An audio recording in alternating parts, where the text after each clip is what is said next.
I'd like to reconcile something. I've obviously, first of all, I want to say thank you so much for your book. It's been an incredible help for me in general. Things have shifted tremendously just from reading the first 3/4 of the book. So much gratitude. So thank you for that. Thank you. Thanks for saying. I'm very happy to hear it.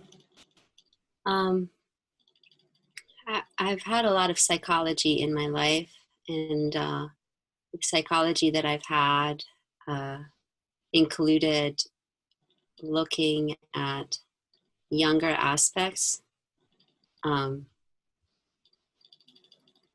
like thinking of it as, oh, there are some younger aspects that haven't grown up, energies that need to,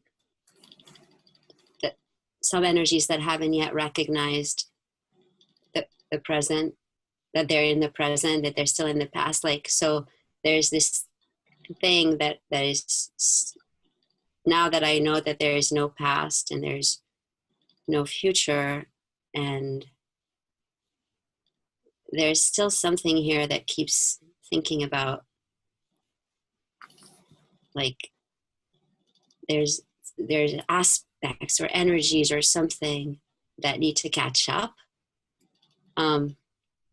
So I want to just be done with that. And I'm not really sure what I'm asking exactly, but if there's something you can say about, so at some point, this body, mind, organism seems to have been younger. Is it just an appearance? Is it that I, aware,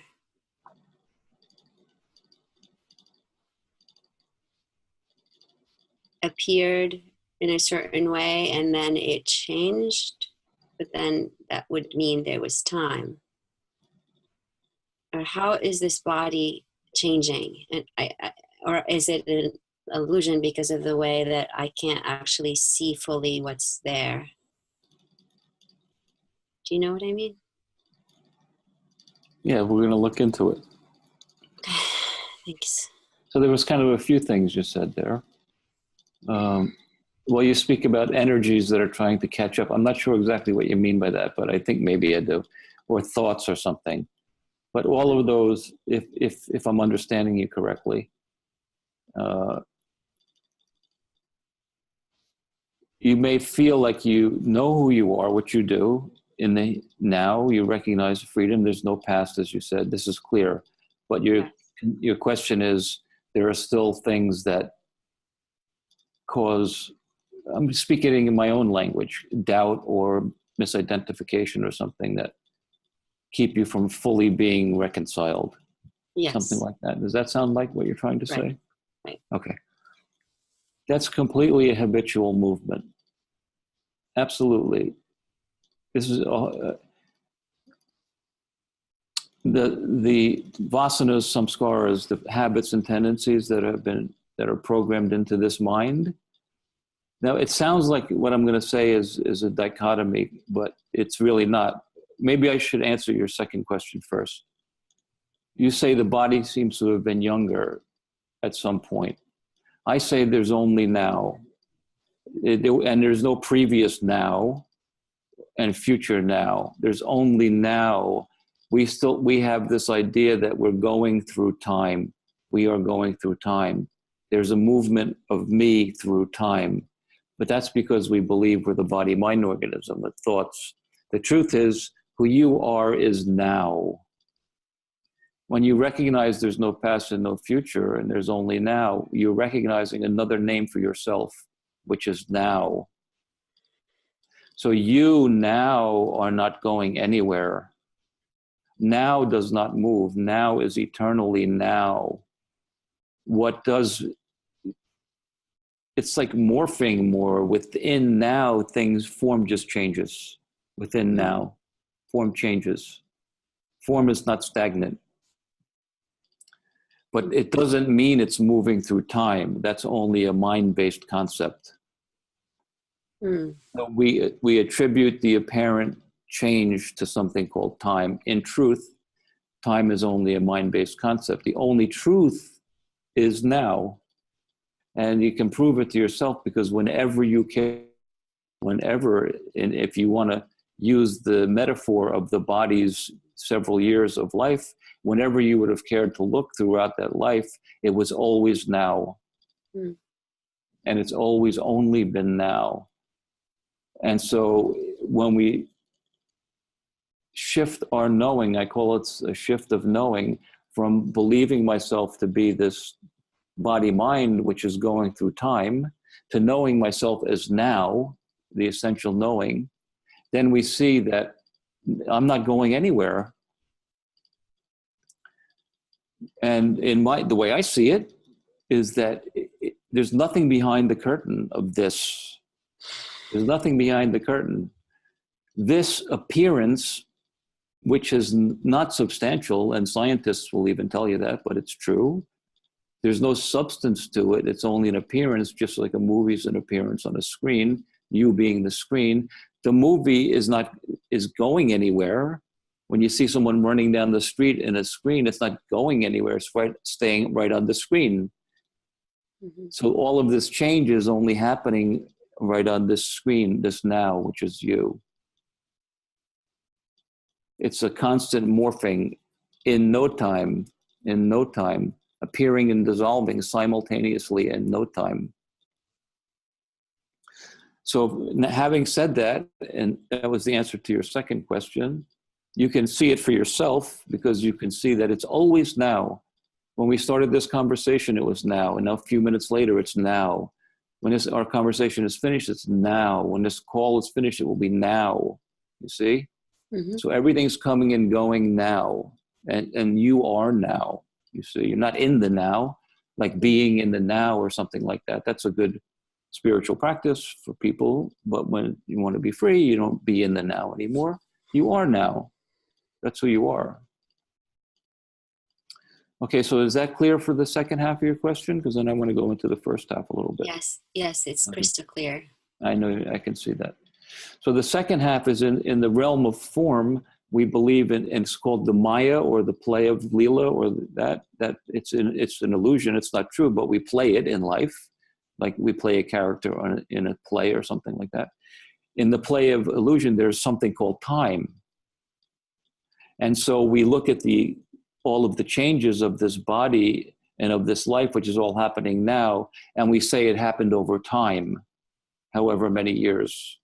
It's not actually what's true, but that's the way it's perceived to be in the play. Fine, okay? And during the course of that, which is always now, many, many, many samskaras and vasanas, that's ideas and habits, are programmed in this mind. It's all happening now, right? So this mind is filled with samskaras. It's not really, it's completely empty. But at any moment, something can appear that makes it feel like this mind is filled. It's tricky, because I'm very radical. I want to chop everything off completely. But then on the other hand, I want to look at what causes us to believe that there's an issue at hand. So this is belief, what I'm speaking about here. So all of these supposed samskaras and vasanas, tendencies and ideas and habits and beliefs, which seem to be programmed in this mind, these draw you back in with their own momentum, even after you've recognized what's true. So for no one does recognizing what's true once finish it. For no one. Maybe it happened for Ramana Maharshi, but then he sat in the cave for 17 years, so we don't know. But for everyone, the first step, not the last step, the first step is to recognize who you are, which is here and now free, my essential nature, this knowing, this subject without any object, I am. That's the first step. That's called jnana, wisdom.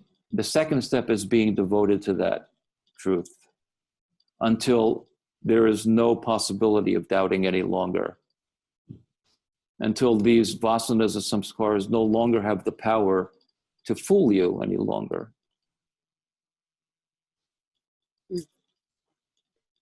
And there's nothing to do about it. There's nothing to get rid of.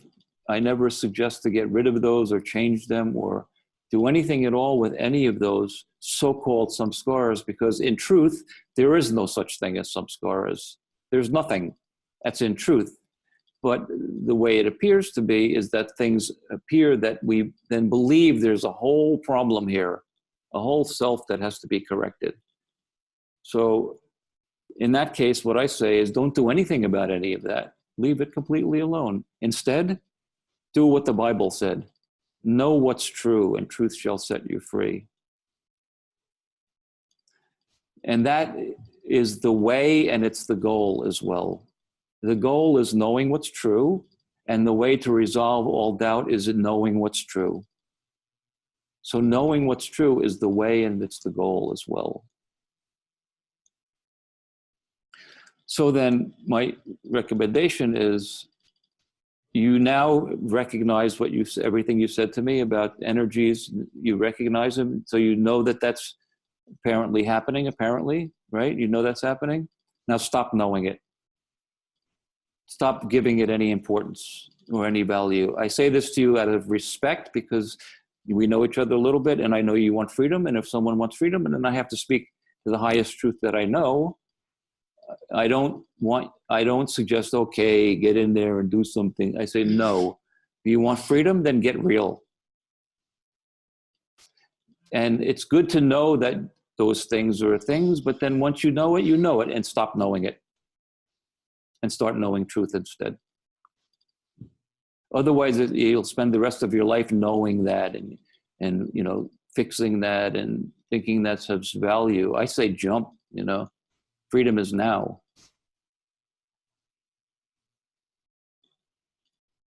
I know you recognize, Dima.